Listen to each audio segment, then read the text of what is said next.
Hello, ladies and gentlemen. Today, I'd like to speak to you a little bit about the Iliad and the Odyssey. I'd like to start going through the Odyssey as I'm rereading it. But before we talk about the Odyssey, I think it's pretty necessary to discuss what's going on because there's a lot of back context. And the Odyssey fills in some of the gaps that are left within the Iliad because there's going to be a flashback in here to the Iliad. Because within these epics, we are you jump into it in the middle there is no like, okay, here's the beginning when everything happens and this is what happened. No, you're dropped in the middle of it. The Iliad, book 1, we're dropped in to Achilles' rage. And we're already in Troy, like there's already fighting going on for Troy, but that's getting ahead a little bit because I'm gonna try and explain a little bit from the beginning so that you guys kind of have an idea of what's going on.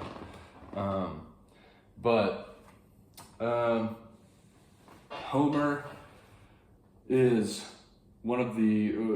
Homer is writing a poem, is writing epic poetry, and this is a written down version of an oral tradition. Now there's debate whether or not Homer was one guy, whether Homer even existed, whether this was a collective of authors that sort of get labeled Homer. That's probably what happened.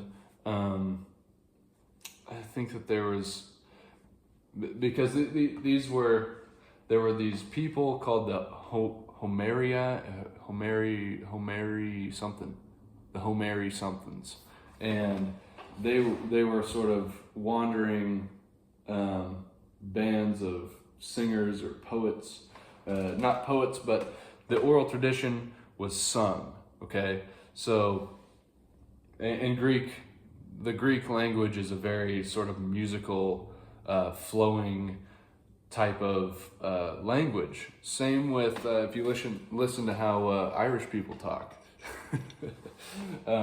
It's very musical. So, but this gets written down at a certain point by Homer, okay? And around, what was it? 600, 700 BC. Don't quote me on that date, okay? But the events that he's talking about would have been farther back, like 1500. All right, once again, don't quote me on any of the dates. But this is when Thucydides writes in book 1 of his history of the Peloponnesian War that the Greek or the Hellenic people started off as pirates, okay, yardy har har. And that was a type of, it was a trade to them. Back then, you would float around and maybe you'd stop in somewhere and somebody would ask, well, what do you do? You'd say, well, I'm a pirate. And they'd be like, oh, really? Oh, that's a good job. So, while we're talking about pirates, let me just take a little swig of rum here.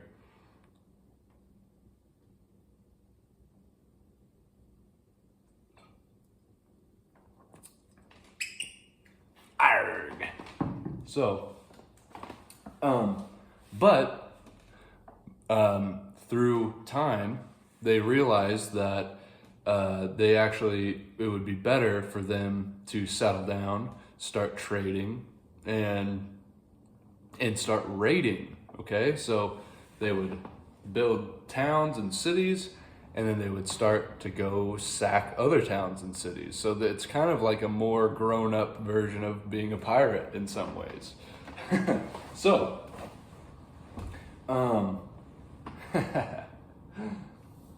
later on, let's go ahead and get into the Iliad, and let's get into why the Iliad happens.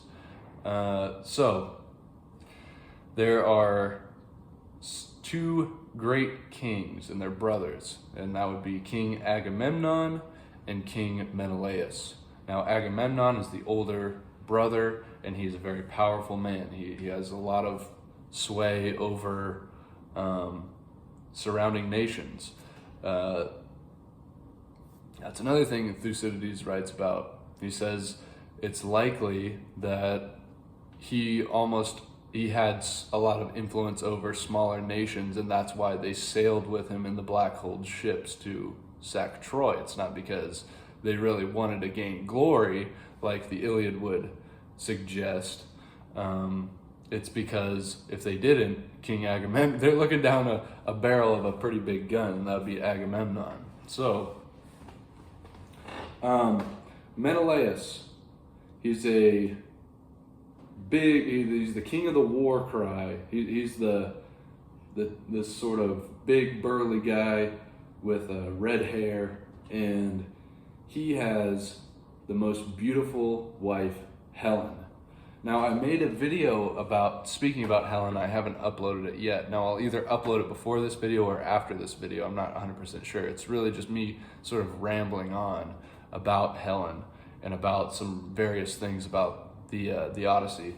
But that video got kind of cut short, so I think I might upload it after this one.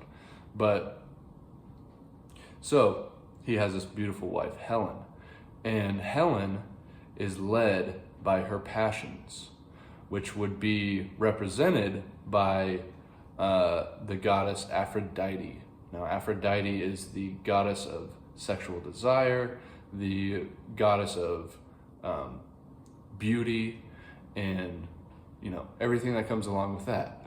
So Helen, being a beautiful woman, is sort of led by Aphrodite to be seduced away by this guy from Troy named Paris. Now, Paris is a son of Priam, or Priam. I'm going to say Priam. So Priam is the king of Troy. And Troy is a well-built city with very massive walls and strong defenses, and it's never been destroyed, never been sacked. It's nearly impenetrable. And they have quite a good repertoire. Is that what you would say? They have a good track record. They're a legendary city, kind of. So Priam has many, many children. If you've read the Iliad, you will remember how many of his sons are killed. But the most notable of his sons would be Paris, who is also led by Aphrodite. He's sort of a pretty boy. And then there's Hector. And Hector is a very warlike man. He's a legendary warrior. He's the best warrior that Troy has. So Paris is over staying with Menelaus, and he seduces Menelaus' wife. Now, this is a very bad thing to do, especially in Homeric Greek culture, because hospitality is almost the chief virtue within the Homeric Greeks. I believe Zeus would be the god of hospitality.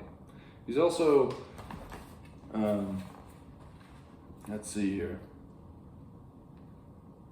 There's a line that explains this kind of well towards the end of the Iliad here, or the Odyssey, excuse me.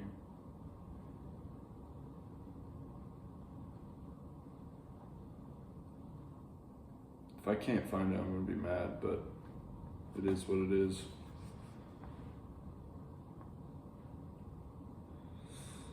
Probably not going to find it, guys.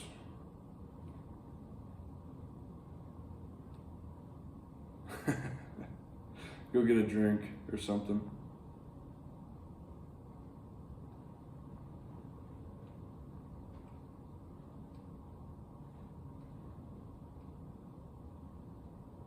Yeah, I'm not gonna find it. That's okay. Yeah, Zeus very much likes hospitality.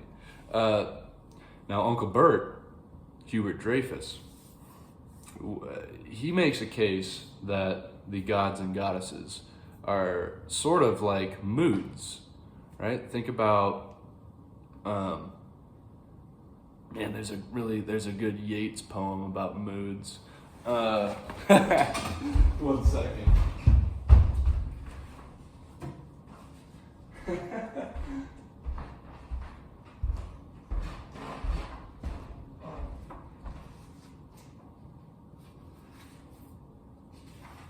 I hope you're still trying to get your drink right now, because now I gotta find this moods poem.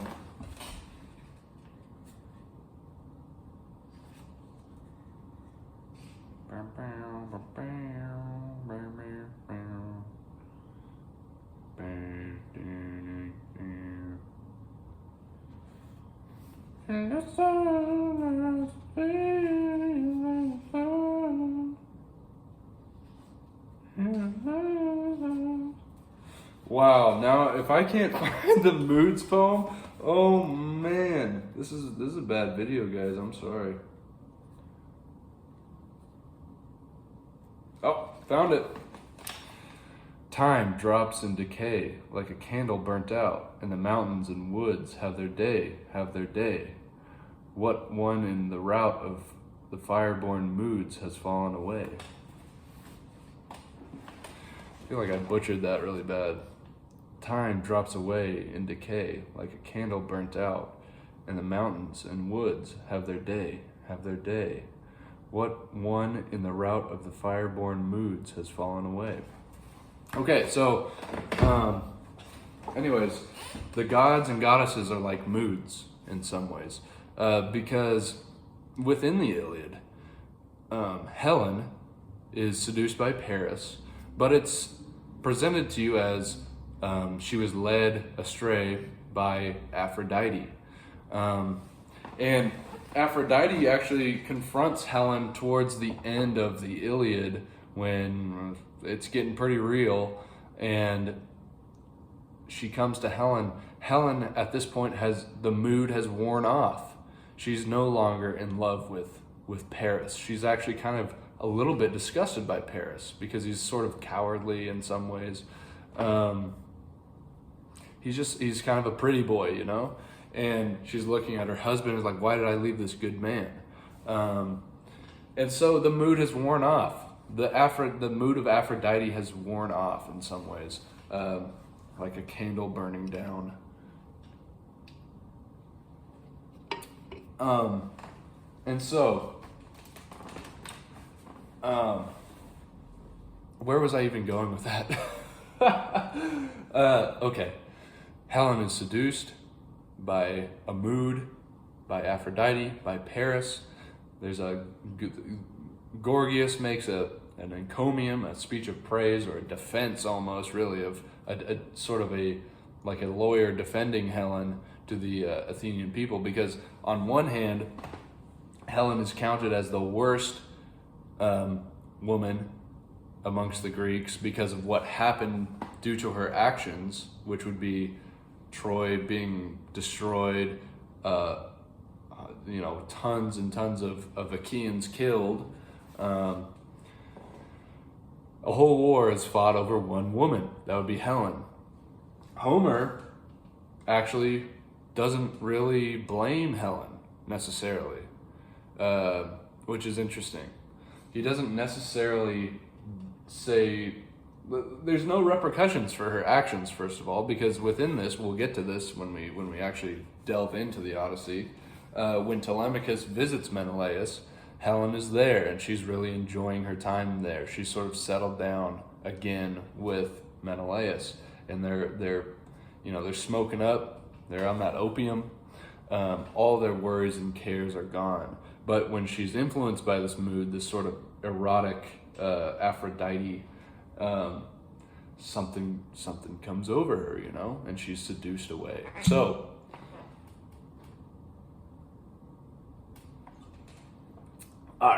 she's seduced by Paris, And so this is an excuse to go to war with Troy. Now, obviously Menelaus is a little ticked off because the most beautiful wife, the most beautiful woman, his wife, has been unfaithful. So he's angry, of course.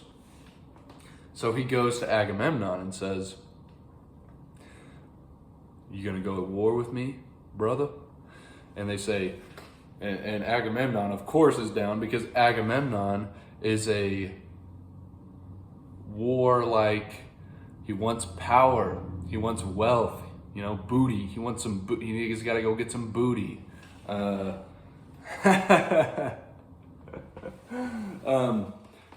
honor. That's another thing within the Iliad. It's about honor. And raising one's status up through victory, through being a better warrior, through sacking the unsackable city. So Agamemnon is of course down, and they go, like, all right, we're going. So they rally forces and they go to sack Troy. Now there's a little hiccup on the way.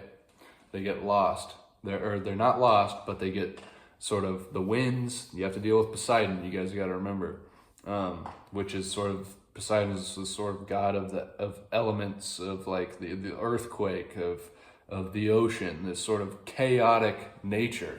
That's what Poseidon is. He's chaotic nature. Now he's sort of considered, I believe Zeus says that he's the noblest of gods in some way. So he has respect. So Homer has respect for nature. But Poseidon is sort of an antagonist in some ways, because he's going to jack up Odysseus's plans. Some of it's his fault, which we'll get to. But, so, they get stuck at a certain point. Agamemnon and the boys get stuck. Now, and I've briefly explained this before, but Agamemnon brings along his daughter, Iphigenia, with him. Now Iphigenia thinks that she's coming along to marry Achilles, who's the greatest warrior amongst the entire crew. All right? There's thousands of them, all great warriors in the Black Hole ships.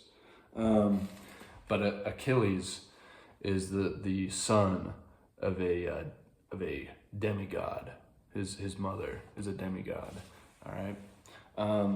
He's within the lineage of Zeus, I believe. Okay, so he's a great warrior. He's nearly invincible. He's been dipped within, I forget which river, but he's invincible, except for his heel.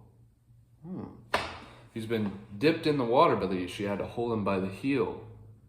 So that's the one place that didn't get wet. That's his weak spot. But he's nearly invincible. He's swift-footed Achilles, and he is the greatest warrior. So Iphigenia is promised to Achilles. That's sort of the whole deal with Iphigenia. That's what she thinks. But once they get stuck, they've been sort of marooned, and they can't get good winds. Agamemnon owes a debt to Artemis. Now Artemis, she's this sort of goddess of, she's kind of a, Dreyfus describes her as almost like a horse girl. She's this sort of also naturalistic sort of goddess, similar to Demeter, which would be more associated with harvest and that sort of thing. And all this, by the way, that I'm talking about here, this is all expounded upon, not in Homer. This is expounded upon within the Athenian plays later on, okay, by people like Aeschylus and Euripides. So Agamemnon has a choice. The journey, the voyage to this great war is either going to get called off, or he has to sacrifice his daughter Iphigenia. So he sacrifices his daughter Iphigenia for glory, because he wants to go and make a name and become, get that booty, get honor, status, wealth. All these things is what Agamemnon cares about. So he kills his own daughter. There's another play with Euripides. I believe it's a Euripides play. He makes an Iphigenia play where she's not actually killed. She's not actually sacrificed. She's actually sort of teleported by Artemis to this other land. And there's a whole story there that I'm not going to get into because it'd be too big of a rabbit hole. But that's a good play. You should read it sometime.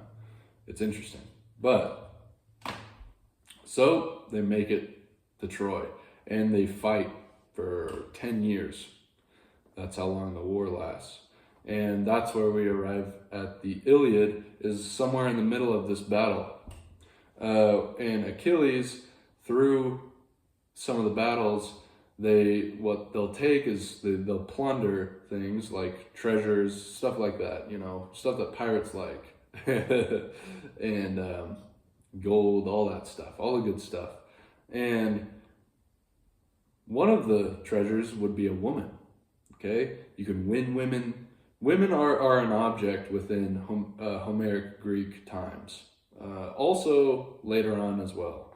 All right, they're not going to. The first time when we start thinking about women as more than objects or some sort of chattel to produce offspring will be Plato. Within the Republic, he's going to talk about how, women have the same ability to learn and understand these deep things as men do. And so they're going to get the same education as the men, which is totally unheard of. Okay, Plato is sort of the first kind of feminist philosopher, which is pretty cool, pretty interesting. Feminist in a traditional sense.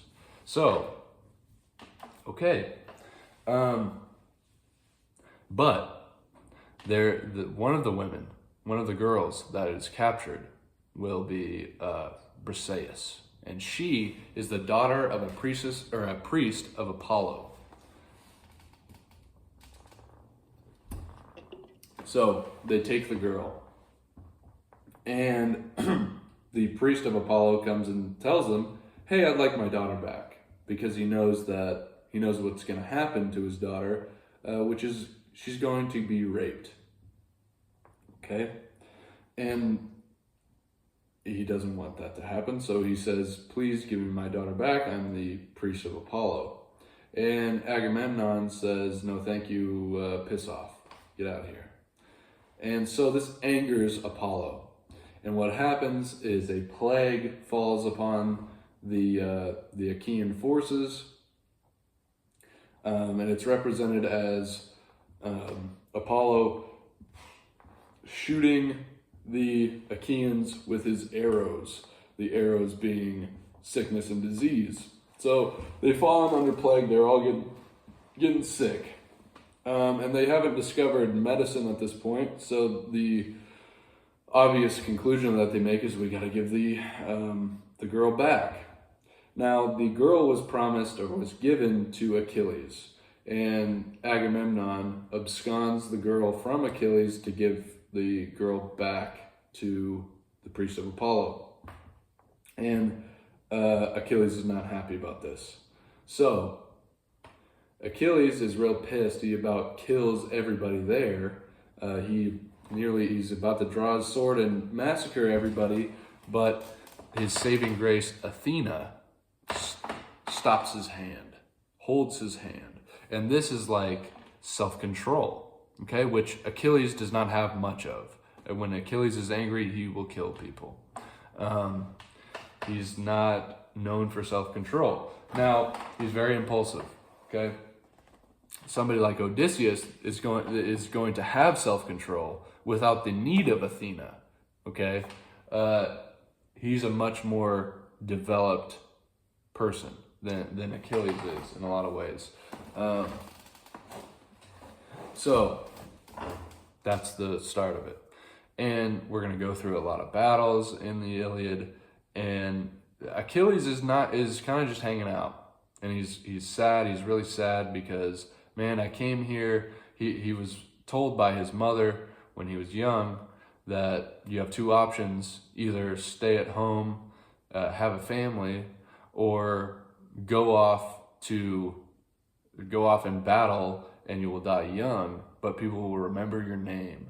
And he decides that people remembering his name will be the best option, because it is a way of almost getting immortality through reputation, through people remembering how great he was, right?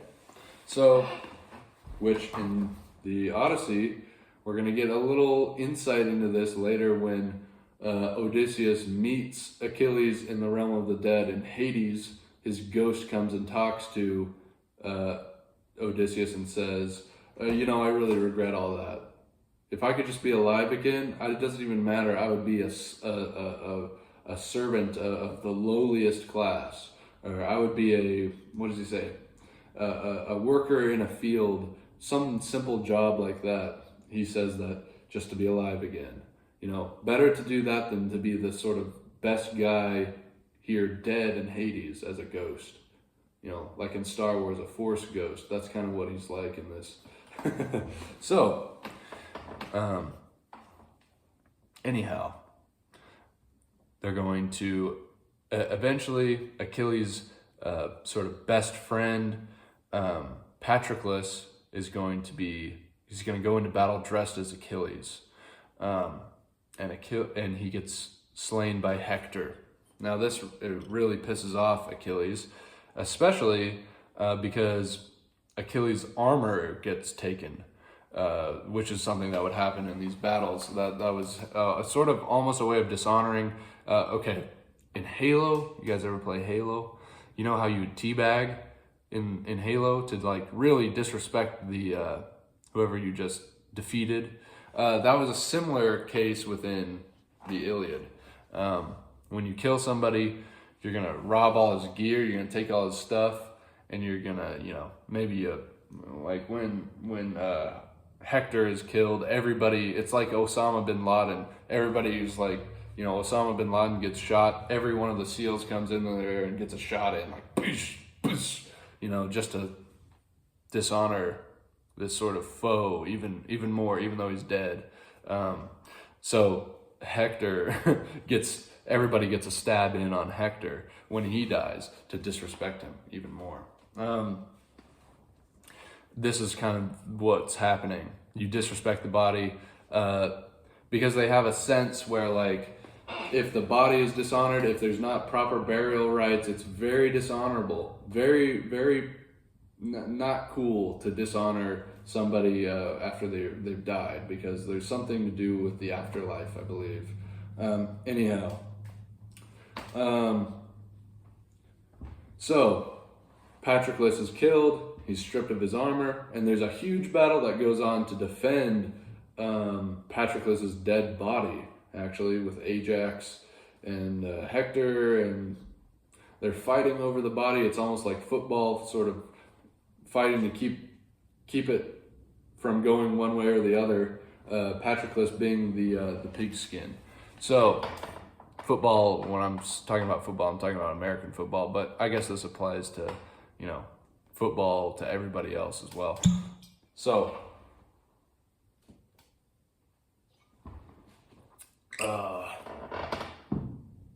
man, you gotta sweep the poop deck after that. They, eventually, Hector's got the armor. He's got Achilles' armor. Now, Achilles is not too happy about this. He cries. All of his slave girls cry because they really like Patroclus as well. Like, oh, he was so cool. He was so nice. And so Achilles is pissed at this point, and he says, going into battle. Doesn't even matter at this point. They've sent, at a certain point, they send people to try to convince Achilles, because they know they need Achilles. He's their best player. They need Achilles to come back him up. And he's been sitting out because stupid Agamemnon absconded his prize.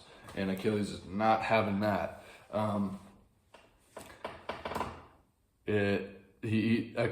Agamemnon is trying to flex on him a little bit with that, you know. It's not, once again, people might like like in Troy, the movie Troy, it's totally misinterpreted, totally spun for like a modern audience, where it's like, oh, Achilles loved Briseis. No, he didn't love Briseis. It was an honor thing of like, you just came into my territory and took my trophy, and I'm not cool with that. This is like man to man. Achilles isn't, he's got plenty of, Achilles is probably not in love with Briseis, okay? So, Achilles rejoined, they send people to come and try to talk him into it, Odysseus being one of them, Ajax, somebody else, I forget, but they don't convince him. He's like, I hate Agamemnon. This guy, I don't care if Agamemnon's going to promise me one of his other daughters to go marry later on. I don't give a shit. I don't care about that. What I care about is that he disrespected me, and I'm not going to help him. So they don't convince him, but what does convince Achilles to rejoin the battle is his friend Patroclus being killed. So he's got a vendetta against Hector at this point. Now he goes out, and this is way at the end of the book, 1v1's Hector. Now Hector,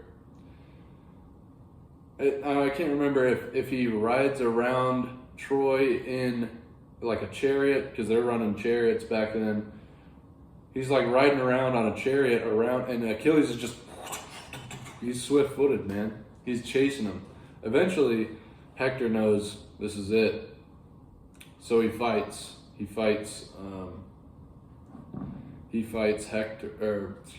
fights Achilles, and Achilles wins. Achilles kills Hector. And he drags him behind his chariot, victorious. And it's a sad scene with, this is one thing Homer's great at, is sort of showing the other side, because then he tells you all about how his wife, how Hector's wife felt about that.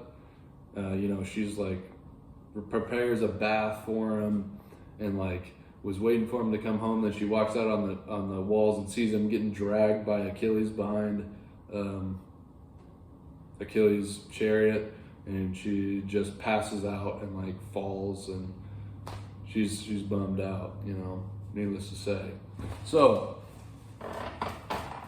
towards the end, Priam is going to go and convince Achilles to give back Hector's body, so that they can do proper burial rites. And that's how the Iliad ends. According to my memory here, I'm leaving out plenty of things of the Iliad, okay? All right. This is just going off the fly, the broad strokes of it. So, after the war, which, by the way, they do sack Troy. This is explained within the Odyssey. There's going to be a flashback, because the Iliad starts in the middle, ends not at the end of the war. And so Homer explains the rest of what happens in the Odyssey to some extent here. What happens is Odysseus, the great tactician, master of all situations, he's prepared in all things, knows what's going on. He's a real strategist. He thinks up, you know what? We could build a cool gift and pretend like we left and said, all right, GG, good game, no redos, but here's a gift. It was a good fight, guys. So they build the Trojan horse. You guys remember this? I'm pretty sure everybody knows what the Trojan horse is. They build the Trojan horse. They're in the Trojan horse. The Trojans accept the horse. And guess what? When they all go to bed, they all climb out and they kill all the men, rape the women, kill the children. Astyanax, Hector's son. is thrown over the walls by Achilles, and we'll talk about this later. Or not by Achilles, excuse me, by Odysseus. Odysseus elects to kill a child. Okay, pretty messed up.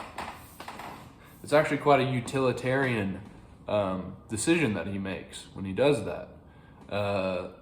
Unfortunate part about it is he kills a child. Not cool to kill kids. But what he's thinking about is when he grows up, when Astyanax gets older, he's going to come back and kill us when we're all old and trying to relax. And kill a whole lot of other people. So the utilitarian choice is one kid versus an entire, population, that being us, the Achaeans, So what are we going to do, guys? And they decide to throw him over and kill him. Okay, so after this, they're going to sail back. They're going to sail back home. And Agamemnon is going to arrive home in riches and glory.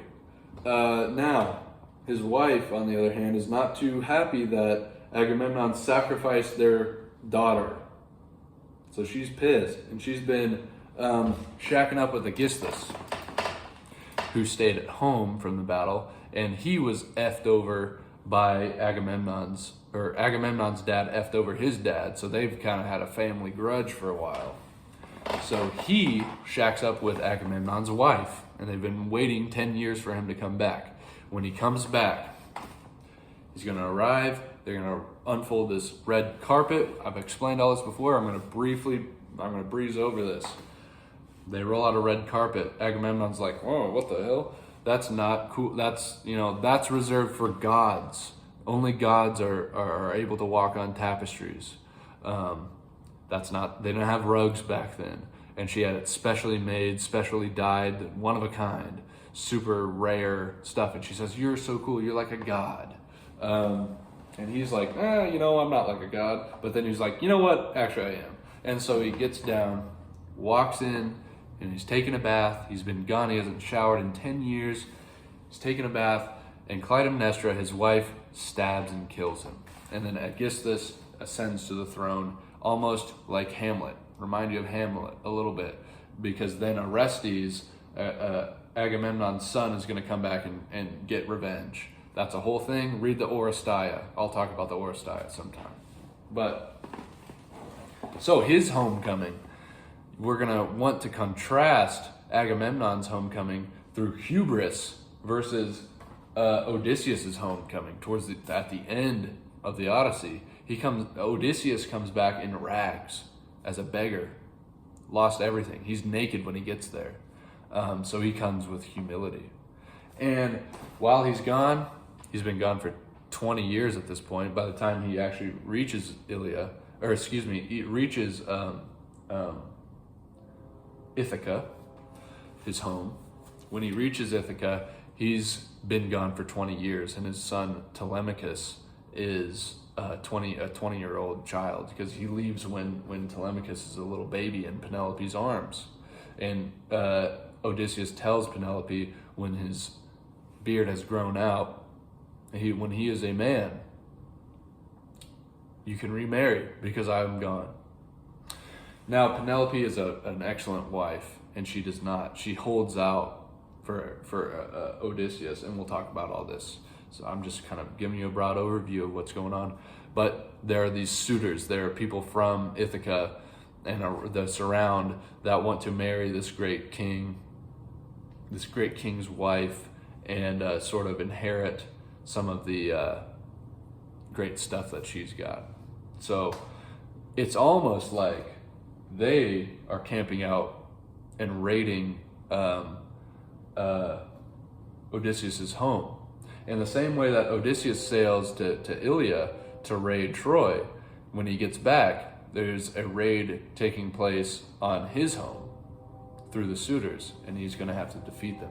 So that is leading us into Odyssey Book 1. So we'll get into this soon. But I think that's all I have to say for now. Hopefully you've read the Iliad. If you haven't, I recommend you go read it. It's a long read. but you need it. You need to read it. It's good for you. Same with the Odyssey. So if you've read the Odyssey, but you haven't read the Iliad, you need to go back to the Iliad. There's a lot there. So, okay, goodbye.